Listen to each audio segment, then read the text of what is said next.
He stopped me at the church door and said, as if reading from a speech he'd practiced for weeks, "You're not invited." I remember the sound of the wooden frame under my palm, the cool of the brass handle, the glare of sunlight on Henrique's face like it was set by a stage light. His eyes were hard in a way they'd never been when he was a child, when he'd learned to ride a bicycle and fallen on the pavement and I'd wiped the gravel from his knees. He didn't even look like my son in that moment. He looked like someone else's idea of him, polished, certain, frightened of anything that might bruise the picture he wanted to show the world. I was wearing my pale blue dress, the one I kept for the good days, the one my husband used to say made me look like light on water. I had combed my hair so it lay soft at the nape of my neck. I had put on the little pearl brooch Osvaldo had given me the year we'd celebrated 37 years of marriage at the beach. I had brushed my hand across the mahogany desk in the hall that morning, where the old leather-bound will had lived since Osvaldo's funeral, and told myself to steady my breathing. I had been born with albinism. My skin and hair were fair in a way that made strangers sometimes stare, sometimes smile the wrong way. It had been part of me as long as I could remember, neither curse nor blessing, simply a trait, until Fabiana saw it as a weapon. He said we wanted it small, Henrique said, as if reciting a line from someone else's script. It's what she would have wanted. You know, privacy. We decided, family decided, you're not coming in. He didn't say, I asked. He didn't say, I'm sorry. He made it a unanimous decision. He made it a tidy, social explanation that let the congregation outside the church imagine etiquette and taste rather than cruelty. I said only one thing. Check your phone, I told him. Please, check your phone before you do this. He rolled his eyes and stepped aside so Fabiana could pass. She smelled of perfume and the kind of shampoo that promises smoothness in glossy advertisements. Her heels clicked like punctuation. She looked at me with a little tilt of the head, patronizing, pleased. She had learned somewhere to make people feel small and grateful at the same time. In Portuguese, someone might have called it a jeitinho. Here, it felt like theater. I left the steps of the church because there was nothing more to do there. I could have argued. I could have marched back into the summer light and made a scene. But Osvaldo had not raised me to make scenes on my son's wedding day.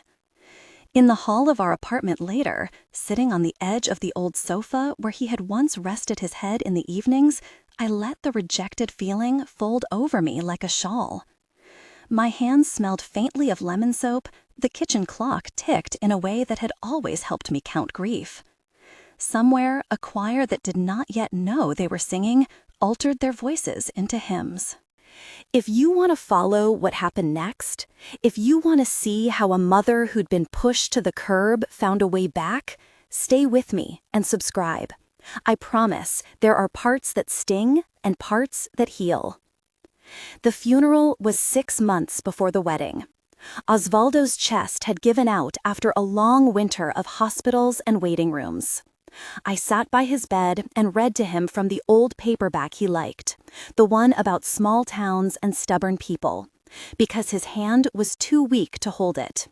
He squeezed my fingers once and said, "Promise me you won't take to living in the dark. Promise me you'll keep watching out for our boy." He coughed and closed his eyes. I promised. It felt then, as it always does, like swearing an oath to the floorboards of the house. Serious, sacred, binding. At the reading of the will, Dr. Augusto, our lawyer and friend of 20 years, took off his glasses and cleared his throat. Osvaldo had been a private man in his last years. He'd written his wishes in a way that tried to protect the vulnerable pieces of our lives. He asked Miriam to protect Henrique's interests, Dr. Augusto said softly, and to keep certain assets under discreet management until Henrique could stand on his own. There was a sealed addendum, placed in the mahogany desk under the false bottom I had forgotten I kept for letters I didn't want the dust to find.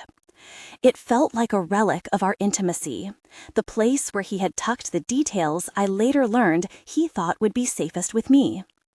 I did what he asked. I moved carefully, like walking on the soft stones of a riverbed. The house stayed as it had been. Lilies on the kitchen table, the cup of coffee Osvaldo could never finish, the blue dress hanging in the armoire he liked. People asked me if I would sell the house or move in somewhere smaller. I would smile and say no. I kept the accounts modest in my head. I paid the taxes, I paid the bills, I tended the little garden where the rosemary grew back every spring as if none of our lives had shifted. Henrique was 29 when his father died. He came home for a week, and for a while we were a small country of two. Meal times, the television murmuring, us sitting together in the cool of the veranda. He hugged me the night before he left and said, "You gave me everything, Ma." I believed it. He promised to visit. He kept his promise for a while. He called on Sundays and came over for the lunches he had loved as a child. Fabiana arrived in the middle of a spring. I met her the first time at a cafe near Henrique's apartment, the sort of place where strangers get their pictures taken over toast because it's so Instagrammable. She smiled like she had a backstage pass to the world. She wore a dress a color of lipstick, and she laughed in a way that sounded like someone who had been well coached. She called Henrique my love in front of me and kissed his cheek like she was taking possession of something delicate. She noticed my skin first, the way other people sometimes did. "You don't photograph well," she said once, not unkindly, but with a hint of the sort of truth that is designed to wound. "It's all about lighting and angles."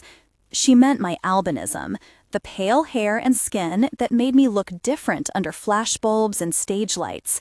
She framed it as a technical problem, the kind of flaw you could fix with better framing.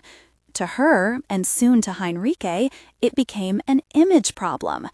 "My followers care about visuals," she'd say later, and then smile as if she were joking. At first, she was generous to me. She brought over boxes of small gifts, candles, lotions, a throw pillow with a trendy slogan stitched across it.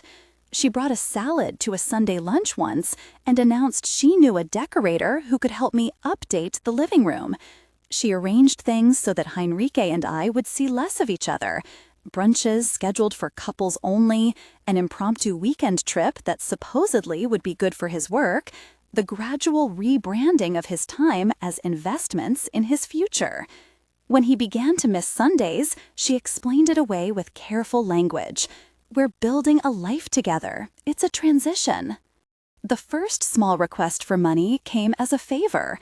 "We'd like to move the date forward," she said, on a phone call that sounded rehearsed. "The venue has a cancellation. It's perfect." She sounded almost apologetic. I wanted to be supportive. I wrote a check for $4,500 and handed it to Henrique at his kitchen table, because giving to your son on the cusp of a wedding felt like handing him a quiet blessing. He kissed my forehead and promised he'd pay me back. Later, when the receipts started arriving in little paper trail explosions, a bank transfer here, a parcel of cash handed over one late night, I told myself I had given those sums willingly. I told myself it was love. What I didn't know yet was the shape of the plan. Small favors became regular extractions. When I asked why he had started to avoid the Sunday dinners, he would tell me, "She's worried about how things look with your house. She thinks the pictures will put people off." It sounded ridiculous in the living room with the sunlight on the tiles, but when Fabiana arrived with a consumerist kind of charm, Henrique would kiss the tops of her fingers and look away. He started to believe that love required erasing the past. She was patient, she was strategic, she cultivated Henrique's shame as if it were a garden. I remember a particular afternoon when the pattern first made itself visible. I had baked the lemon cake Osvaldo used to like and set it on the table, and Henrique stopped by, laughing as if he meant to stay. Fabiana phoned him, and his face shifted like someone setting down a weight. He glanced at his phone and then at me and said, "We're leaving now. We'll come back tomorrow." He kissed my cheek like a goodbye. That night, I got an invitation to a small engagement party that had already been posted online by someone with more followers than sense. My photograph wasn't included. The small insults, vintage, old-fashioned, not photogenic, broke me in tiny, precise ways. People around town began to repeat them with the casual cruelty of gossip. A neighbor, Donna Conceição, who'd once called me a pillar of the community, whispered on her porch about how they had to think of appearances now. Fabiana had learned to whisper, and those echoes became a drumbeat. Money kept going out. The amounts climbed. At one point, Henrique told me quietly he needed an extra $45,000 to finalize the venue and security deposits. He slotted the figure out like it was ordinary, a mortgage, a repair, an investment. I remembered the ledger in the mahogany desk and the quiet, patient way Oswaldo had prepared for emergencies. I signed forms and wrote checks because I believed in the years we had raised him, and because a mother's instinct is to protect and facilitate the happiness of her child. Then came the morning I found myself standing at the bank window handing over another $35,000 and wondering how to call it a loan to my son without making him feel like a debtor. The teller, polite and young, asked if I knew him well. He had never looked at me with that blunt curiosity, as if my life were a public file to be annotated. People asked, and I answered. I felt small and large at once. Small because the sums reminded me of my frailty. Large because I had the means to try to keep my son's life afloat. The breaking point, when I realized something darker was at play, was not dramatic. It was an accumulation. Henrique stopped answering my calls. Messages went unanswered. I would look through social media and find photos of the engagement party that had seemed small. It was everywhere, 1,000 glossy angles. But of the guests, there were no images of me. People posted group photos that cut me out like a cropped memory. The account that hosted the wedding announcements, Fabiana's, had followers who commented on her beauty and the perfection of the setting. "So talented," one wrote. "She deserves every like," wrote another. Among the likes and the lipstick were private messages I could not see, and invoices I would later learn were real. When I finally got through to Henrique, it was by accident. He left a voicemail after one of the many parties, and I played it back, trembling. His voice, which had once used my nickname with a tenderness that still made me ache, now said, "Mai, we wanted it small. We didn't think you'd mind." There was a brittle edge to the words, as if rehearsed grief had shaped them. The message landed like a slap. There was no explanation for the missing checks, no accounting for the transfers that had continued to leave my bank account, no reason why I had been told to stay away from the celebration of the man he was choosing to marry. For a week, I let myself feel the humiliation and the bewilderment. I sat by the mahogany desk and took out the sealed addendum Oswaldo had asked me to honor. There, in his careful hand, he had left instructions: protect our son, keep the estate managed, and do not let grief or strangers make you lose your place. He had urged me to be wise, to seek counsel if I felt the ground shifting. He had not, as far as I could tell, imagined a woman like Fabiana, part social strategist, part predator, turning our grief into a wedge. When I called Dr. Augusto, my voice was steadier than I felt. "There's something off," I said. "He's been excluded. There have been transfers. I don't know what to do." He listened and then said the practical things a good lawyer says. "We will need records," he told me. "Bank statements, messages, anything you have. If there is a misrepresentation or fraud, we can look into it. You did the right thing by calling." He did not sound surprised. He sounded efficient, the cordial kind of counsel that has seen too many love affairs folded across kitchen tables and bank counters. We agreed to begin by gathering what I had: bank statements, checks, a small pile of receipts. Dr. Augusto recommended a private investigator with experience in civil matters who could, within the law, compile evidence: phone exchanges turned over voluntarily, public records, financial trails that an investigator could collect without breaking doors or promises. "We won't hack anything," he assured me. "We'll work through legal channels." I nodded. The idea of someone rooting through the digital life of my son made me uneasy, but the alternative was to let things stand as they were. The investigator, Marcos, came with a calm that suggested he had listened to too many tragedies to be rattled. He had a polite way of saying, "We'll follow the paper." He explained the process as if reading a map. "We'll start with bank records, confirmed transfers, any written contracts Fabiana might have used to present a false image of income, and we'll look for inconsistencies." He didn't promise headlines or dramatic arrests. He spoke in terms of proof and pattern. He said things like purchased followers and staged posts, and I sat with those words like stones in my lap and let their shape settle. What he found, slowly and methodically, made an ugly pattern become visible. Fabiana's online persona, polished posts about partnerships with brands, the elegant dinners, the staged photo shoots, was a curated set of illusions. There were invoices left unpaid, contracts that were, on paper, with people who had never actually supplied services, and transfers from Enrique's account to accounts that on the surface looked like business dealings, but which to a trained eye were tangled and circular. There were messages between Fabiana and a man named Renan, messages that implied an intimacy and decisions being made behind Enrique's back. There were claims of pregnancies that did not hold up under scrutiny, ultrasound images that seemed to have been purchased or reused, timelines that contradicted each other. Most troubling were the recordings the investigator said he had secured, audio files in which Fabiana, speaking casually, outlined a plan to position me as a liability. "Nobody wants the mother making posts at the wedding," she said in one tape, laughing about how an old woman would look beside their photos.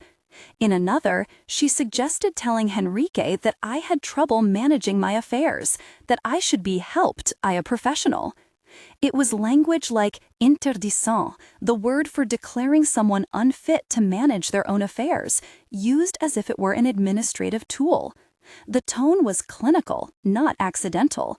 She spoke of documents and witnesses as if these were the tools of a campaign. I felt the heat of betrayal in a way that made me dizzy. It wasn't only that she'd taken money. It was that she'd taken my son's face off my life and replaced it with a curated image that allowed for my erasure. She'd weaponized the fact I had albinism, suggesting in private messages that my presence might harm the brand of their future.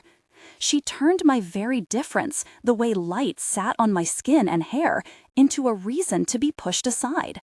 That was the cruelest theft, not of dollars, but of dignity. There were practical things to do. The investigator assembled a file, bank statements with highlighted transfers, screenshots of social media posts, and private messages that showed inconsistent stories, a set of receipts that suggested money had been siphoned into an account that paid for a life detached from Henrique's daily reality.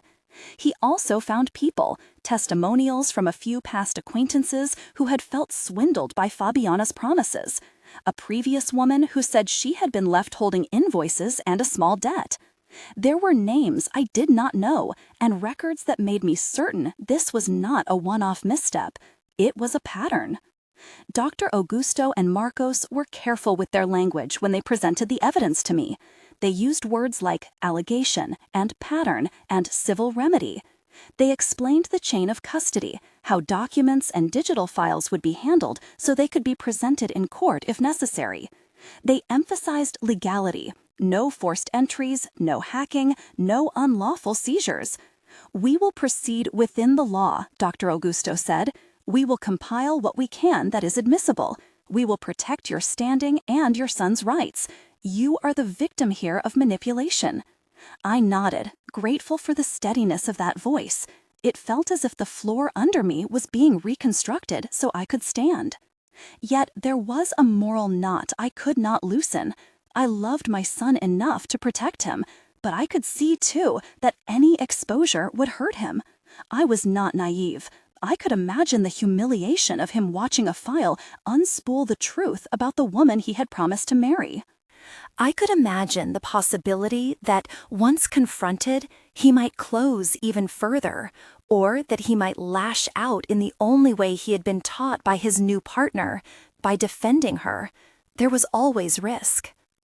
Marcos, blunt, efficient Marcos, offered an option that felt like the only way to make sense of the humiliation. "We can present the evidence when Henrique is likely to see it in a place where the truth can't be muted," he said. He spoke as if it were a chess move. He had arranged, via lawful means and with Dr. Augusto overseeing the process, for files to be delivered into Henrique's hands at the ceremony through his device. The method was not something I needed to understand. What mattered was that the evidence would land where it could not be ignored. "We'll make sure it's clear, direct, and managed," Dr. Augusto added. "We're not trying to humiliate anyone for the sake of spectacle. We're trying to stop an injustice." I had imagined, in the dark nights between one call and the next, so many small retributions: an anonymous letter, a confrontation at a family gathering, a public post exposing the truth. None of them felt right. The investigator's plan felt surgical, targeted at the moment when contradiction would be unmistakable and before the marriage could be a fait accompli. It felt like a hinge that would swing the door back open. We met, the three of us, in Dr. Augusto's office, where the light came through Venetian blinds and made stripes across the carpet. The file on the table had been assembled with a care that mimicked the way I used to press linens. Everything in order, labeled, heavy with the weight of years of deception. There were bank transfers, messages, screenshots, affidavits from witnesses who had seen Fabiana's behavior firsthand. There were copies of social media posts with their timestamps highlighted and discrepancies circled. "You have to know," Dr. Augusto said softly as he slid the folder toward me, "that once this is out, once Henrique sees it, the dynamic will change. He may be angry at you for a time." The nothing that followed was loud.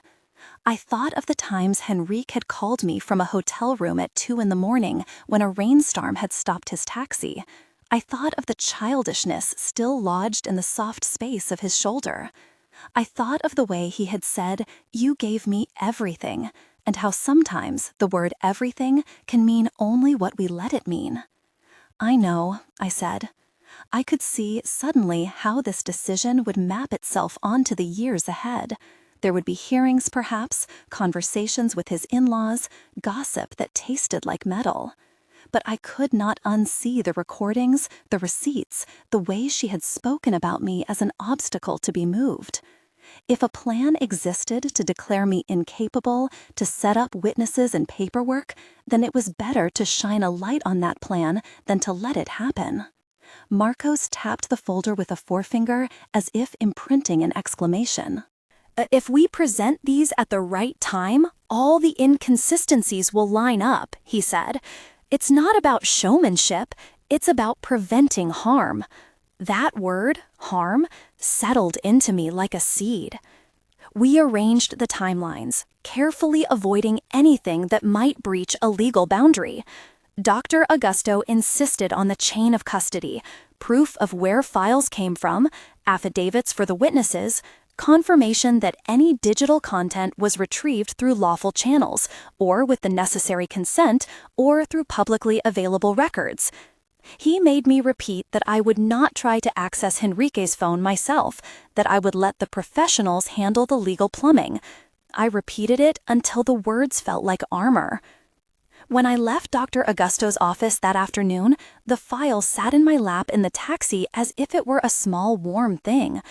I felt like a woman carrying a chest of small bones. The ceremony at the church was still 3 days away. The plan would place the evidence into Henrique's hands at a moment when he could not plausibly claim ignorance.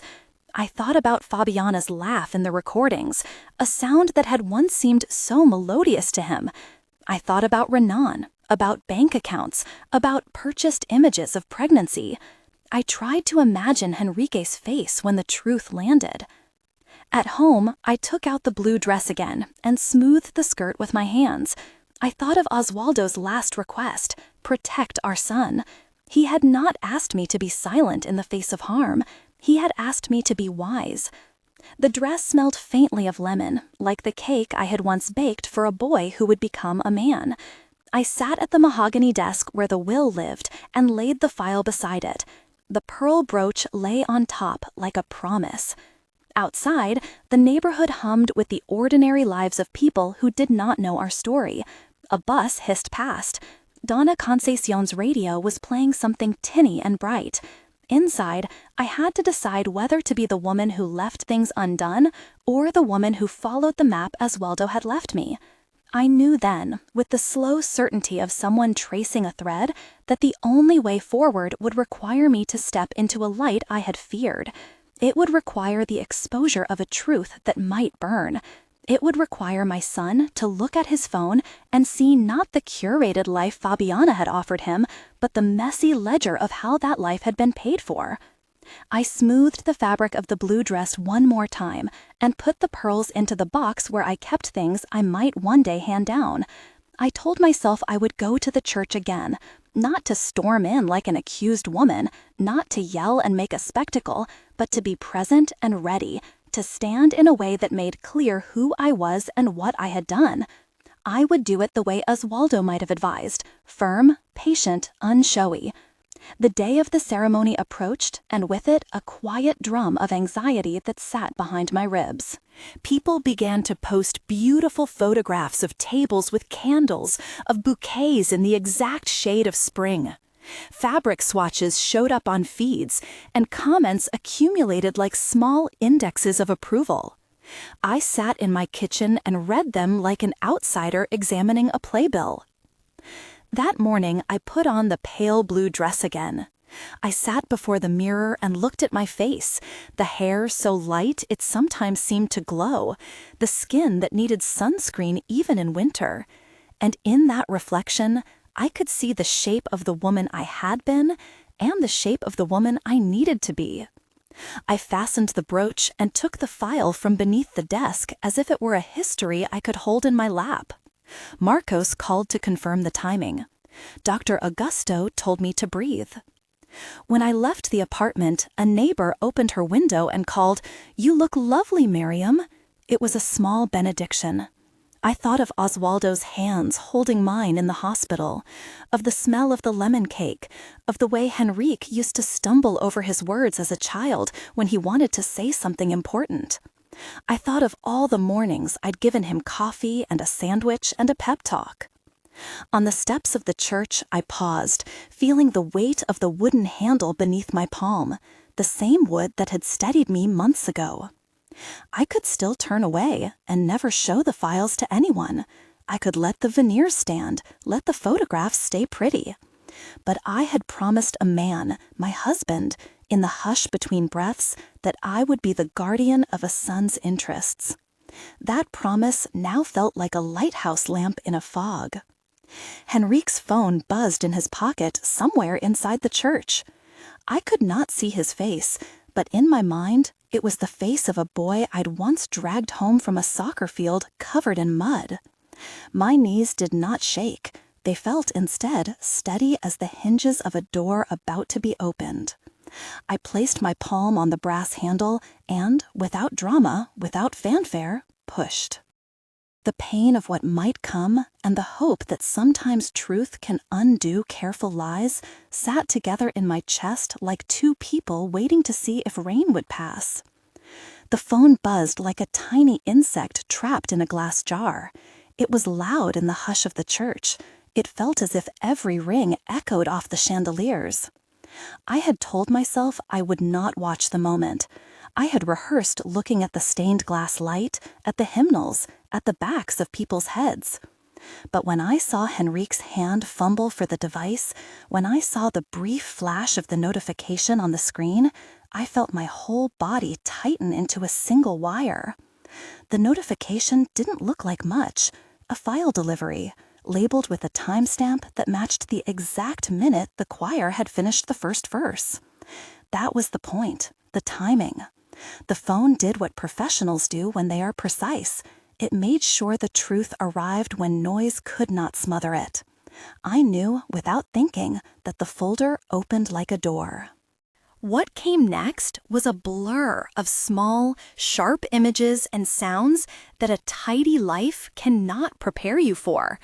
Videos began to play, a montage compiled not to entertain, but to show. There was Fabiana on her phone, laughing with Renan in the corner of a cafe as if they were plotting a brand launch. But the audio beneath the laughter was different.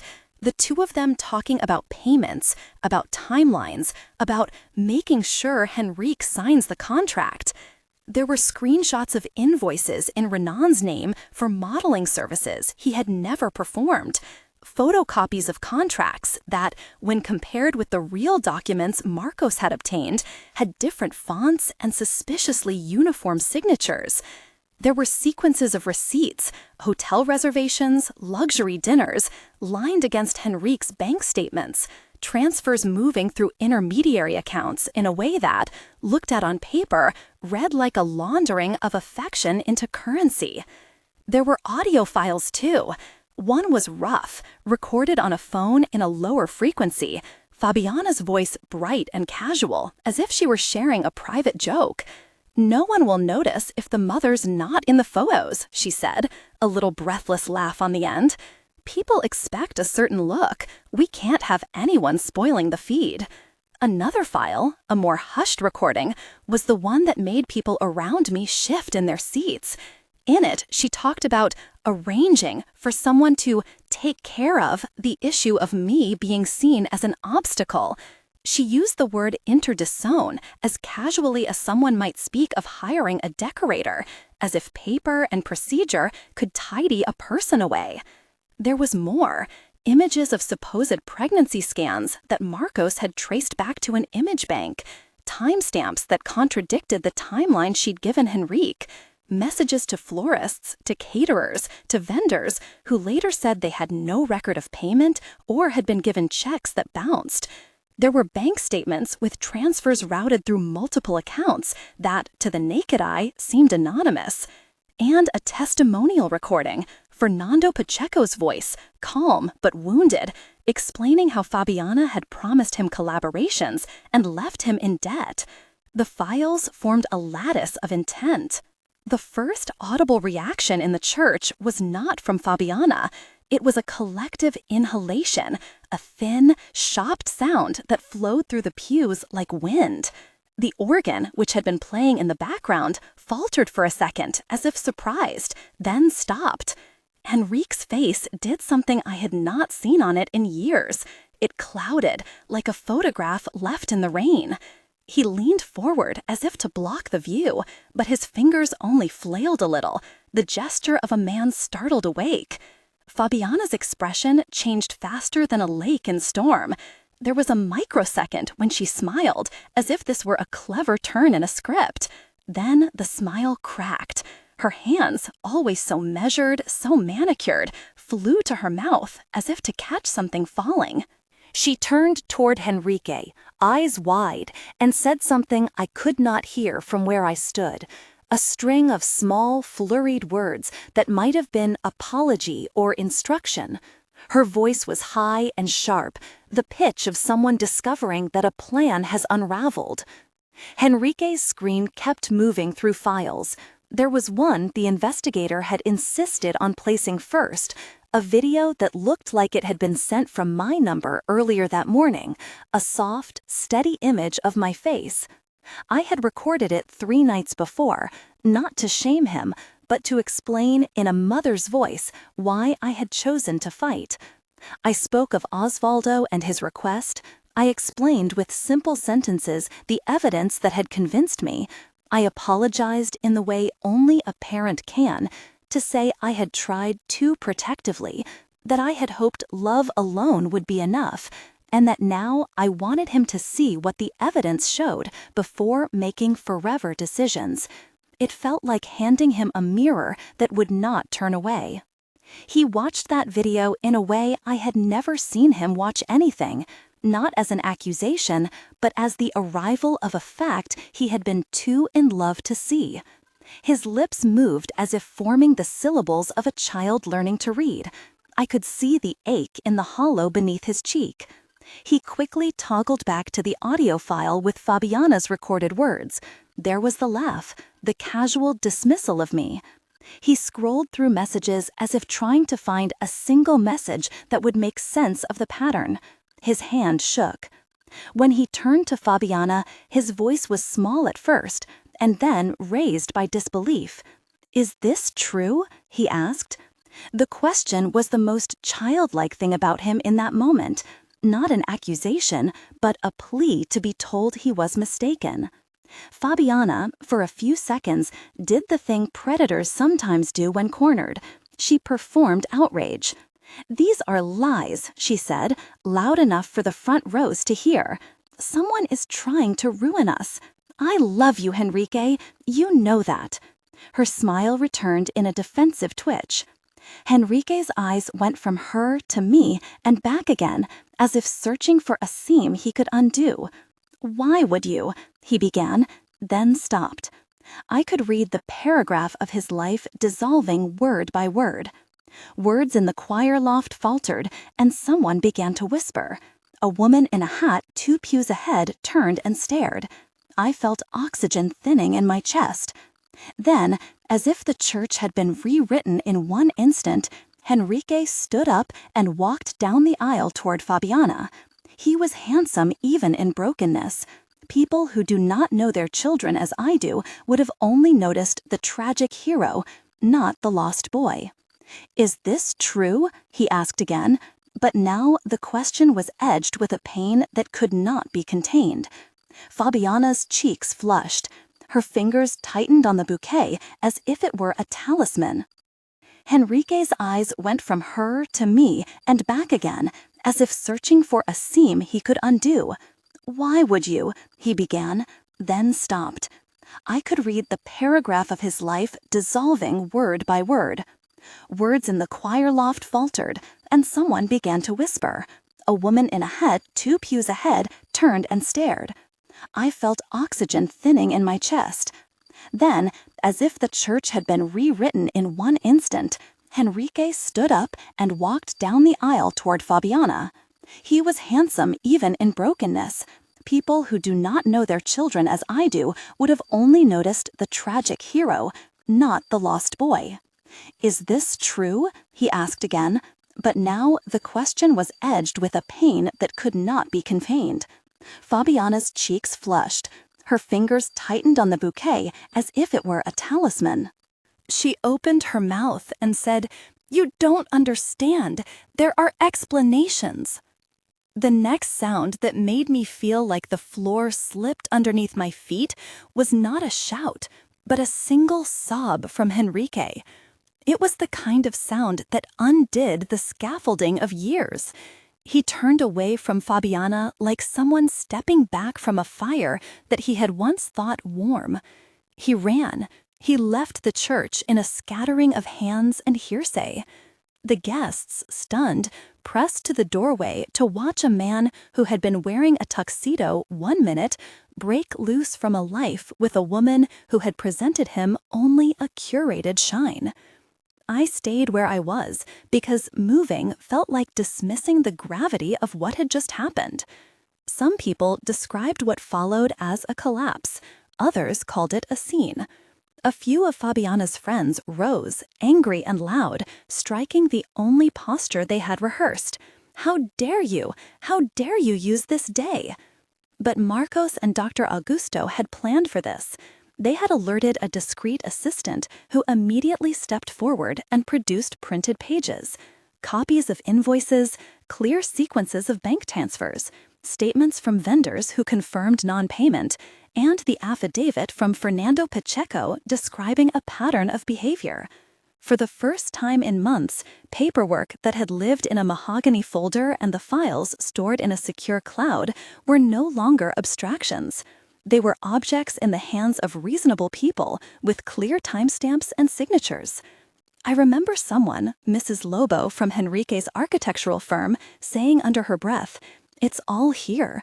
In the blur of faces, Mari, Fabiana's bridesmaid, had dropped her bouquet and looked like she wished the ground would open. The ceremony crumpled. The priest, a kind man who had known me since Henrique's baptism, said words about love and truth and gently suggested that perhaps the day was not fit for vows as people had planned.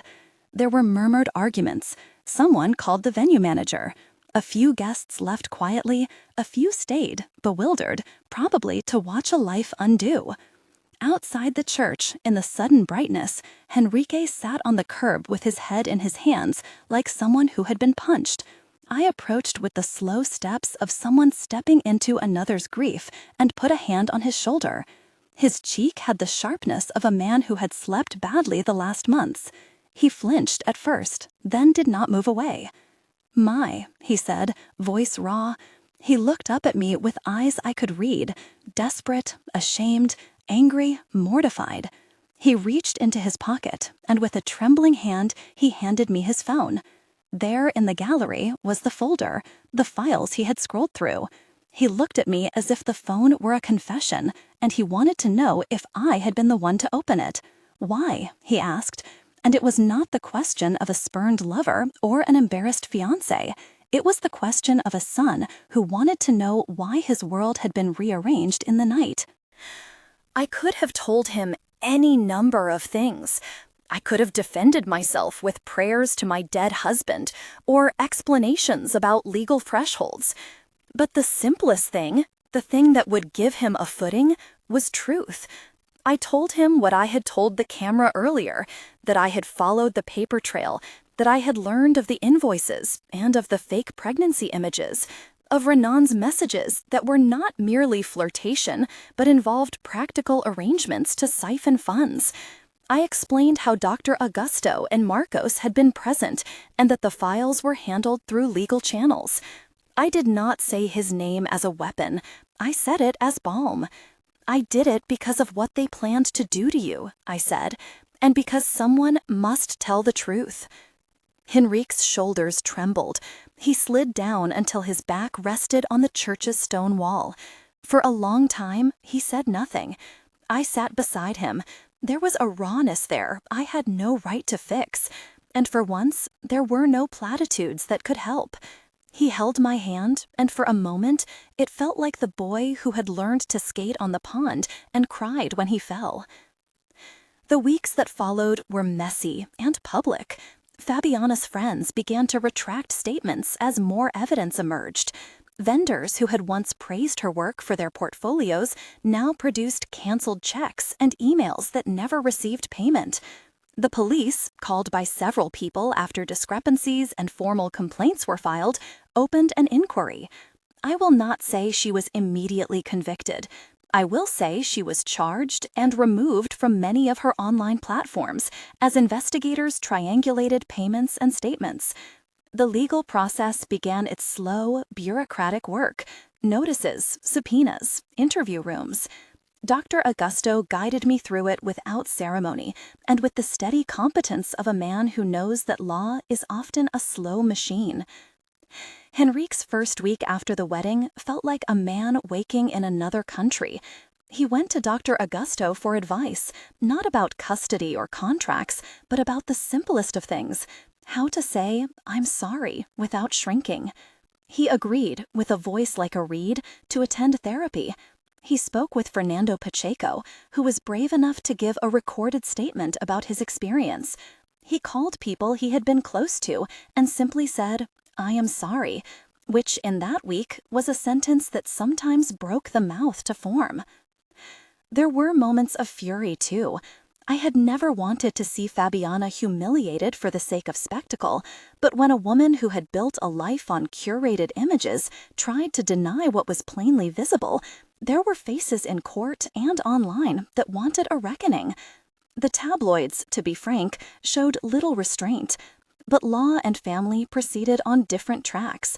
The court of public opinion raged, but the family, ours, had to sit at dining tables and decide if they would stitch the seam again. There were hard conversations. Henrique said things I did not like to hear. Accusations, things that made the air between us starker than it had been.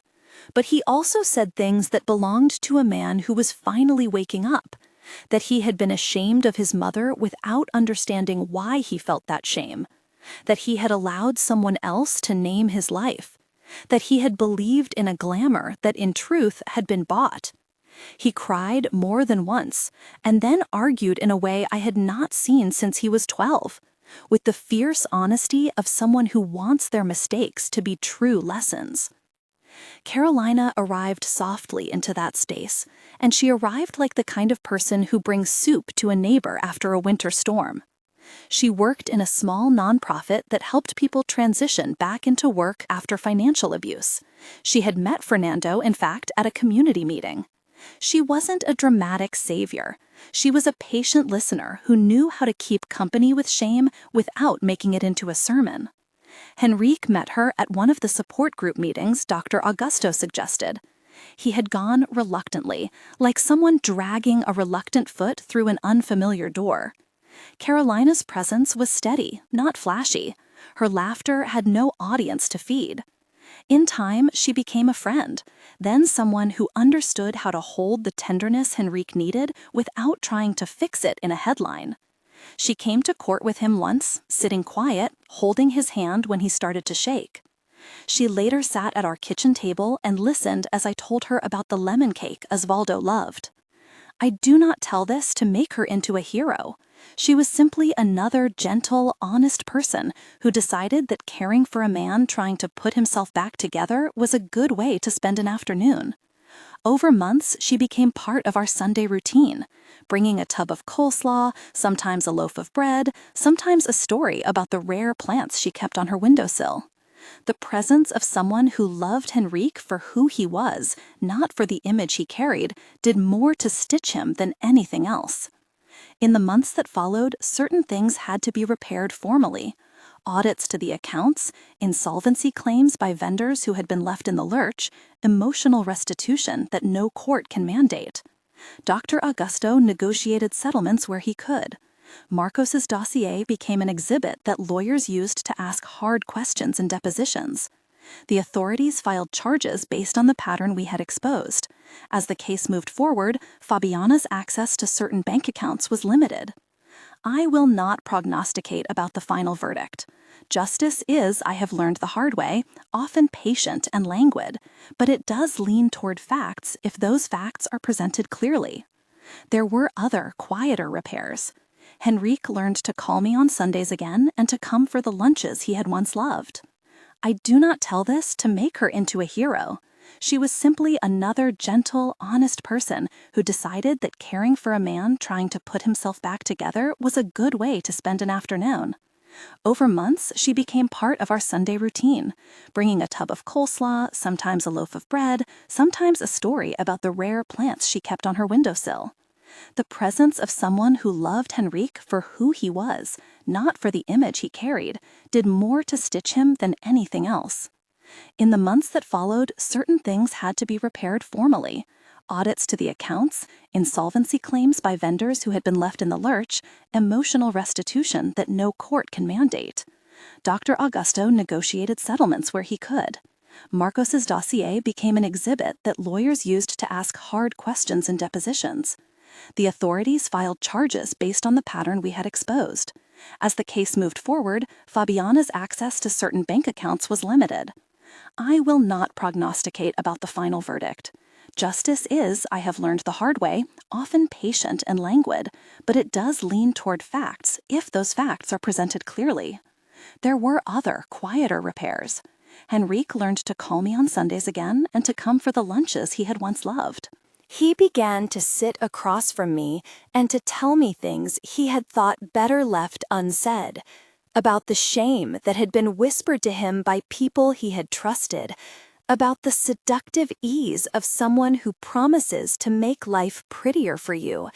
He told me once, while we were clearing plates, that for weeks after the wedding, he had avoided mirrors because he did not want to see the man who had been led. He said, "I thought being with her would make me feel complete. It made me smaller." One Saturday in late autumn, when the light slanted like old coins through the window, Henrique and Carolina came over, and we made a modest barbecue in the back garden. It was nothing elaborate: a little fire, a bag of charcoal, the rosemary from the planter on the windowsill. We sat on mismatched chairs, and there was laughter that was not performative. Carolina talked about a plant she had kept alive for 8 years, and Henrique told a story about a time he had been afraid to jump from a rock when he was a child. The rosemary smelled like everything that returns. There was a particular moment during that barbecue that held me. Henrique reached across the table, took my hand in both of his, and did not say anything for a long time. Then he said, voice small, "I am sorry for not seeing you sooner." That phrase, simple and ordinary, felt like a small sacrament. He did not promise perfection. He promised return. He promised presence. We went to court for the depositions. I sat under lights not to be broken down, but to assert the facts.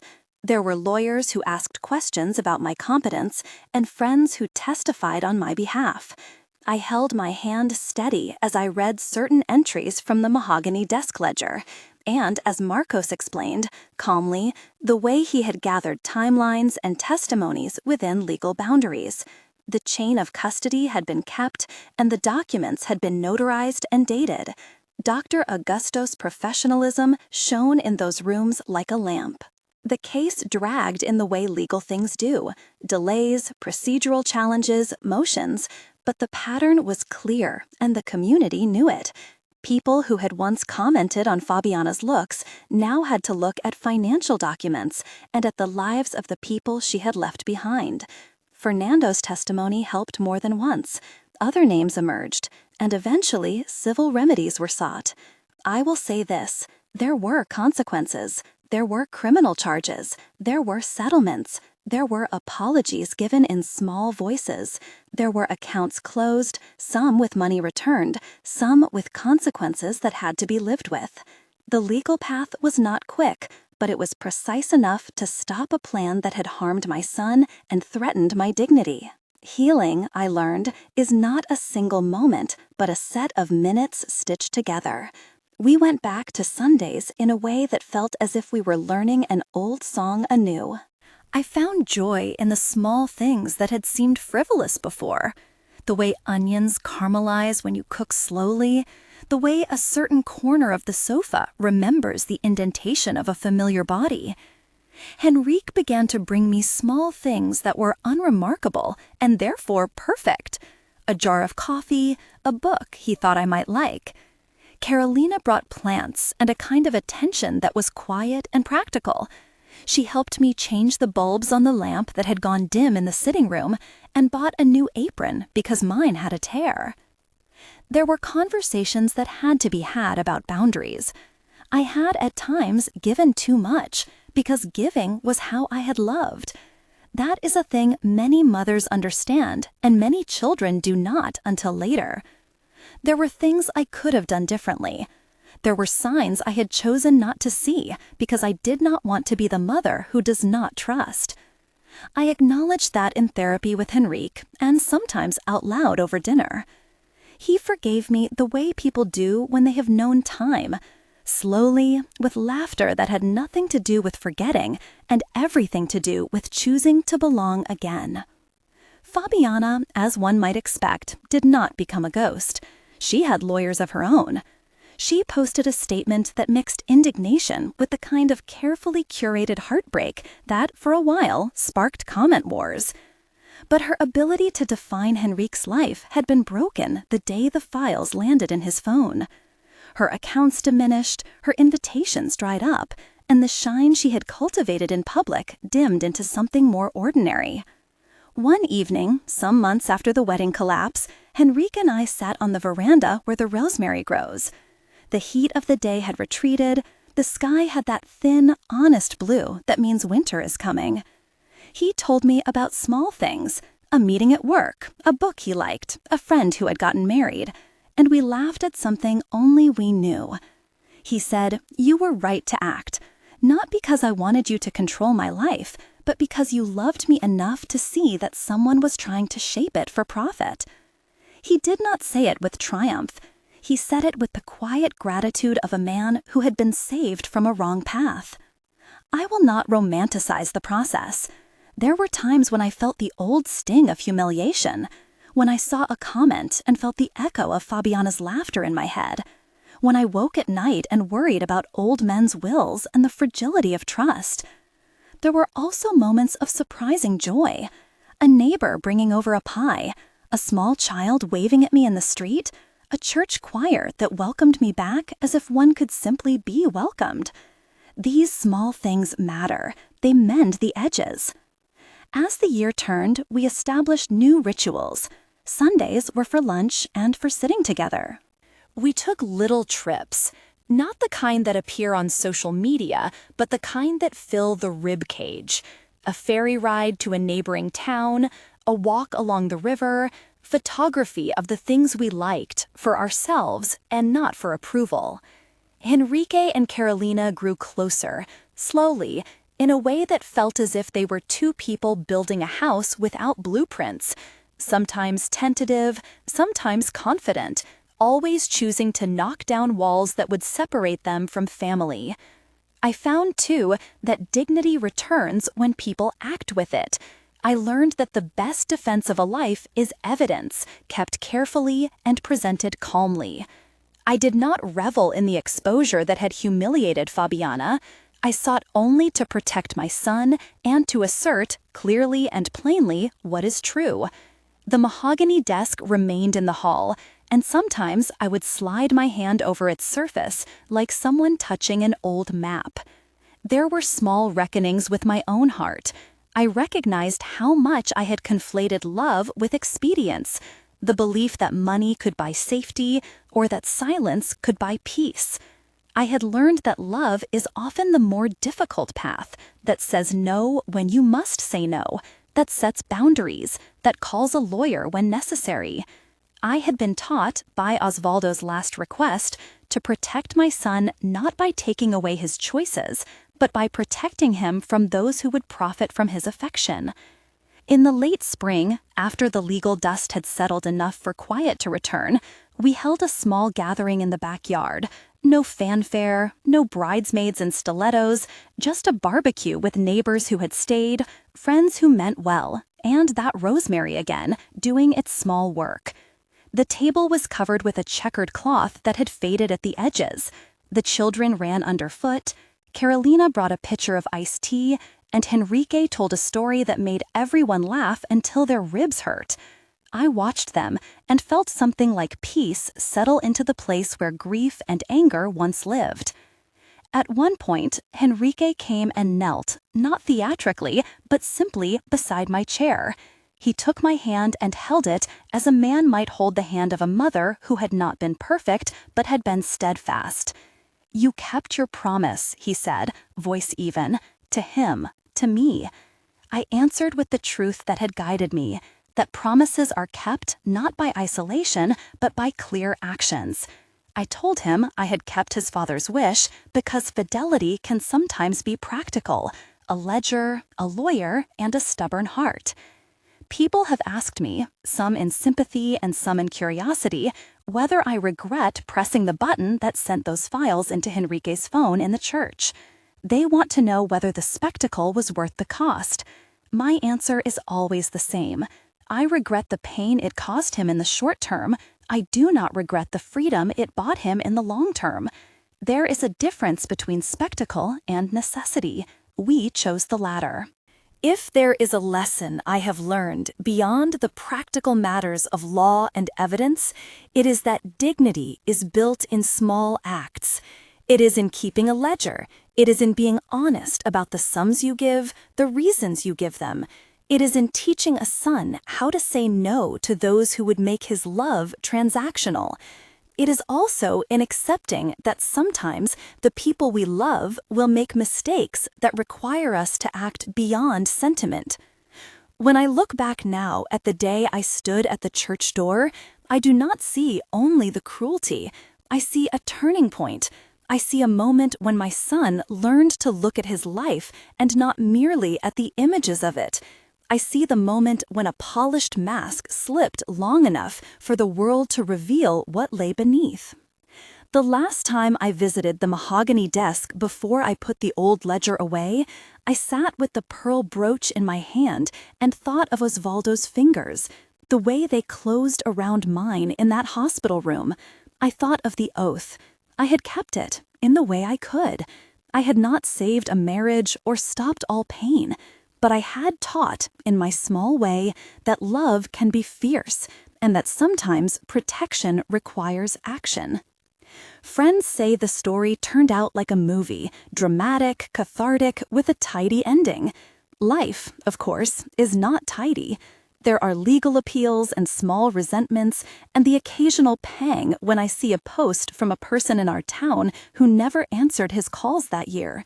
But there is also laughter at the table, and rosemary that blooms in the spring, and a son who now calls on Sundays and sometimes brings a loaf of bread like a small peace offering.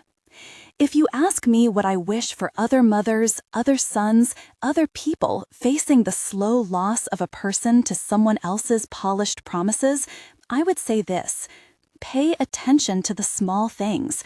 Keep your papers in order. Listen when a neighbor whispers something that does not feel right. Love your child fiercely, but teach them how to manage their own affairs. Most of all, remember that dignity is not the absence of being hurt, but the courage to stand and to act when hurt becomes a plan against you. On the last Sunday of that year, we invited a handful of people over for a barbecue that had no guests of honor and no grand speeches. The table was a simple thing: salads, bread, a lemon cake that smelled like memory. Enrique and Carolina sat across from me, their hands clasped. Fernando brought his wife. Donna Conceição appeared with a small jar of jam. We lit candles as the sun leaned down and the rosemary scented the night air. Laughter spilled in honest bursts. When the plates were cleared and the children chased fireflies, Enrique walked over and stood behind me, one hand on my shoulder. He squeezed gently, not as a reclaiming, but as an acknowledgement. I felt the pressure of his hand and thought of Osvaldo's voice saying, years ago, in a hospital room, "Promise me you'll keep watching out for our boy." I had kept that promise, clumsily, with lawyers and files and a reluctant press toward truth. I had kept it with a stubbornness that had almost broken me. But the garden grew back. If you have a story like mine, or if these words have touched something in you, leave a comment and tell me, did you ever have to choose dignity over silence? Did you ever press the button that made difficult things public? I will read every one of them. If you want to hear more stories about ordinary people doing the hard work of truth and repair, subscribe and stay with us. For now, there is a lemon cake cooling on the counter, and the rosemary waits to be tended tomorrow.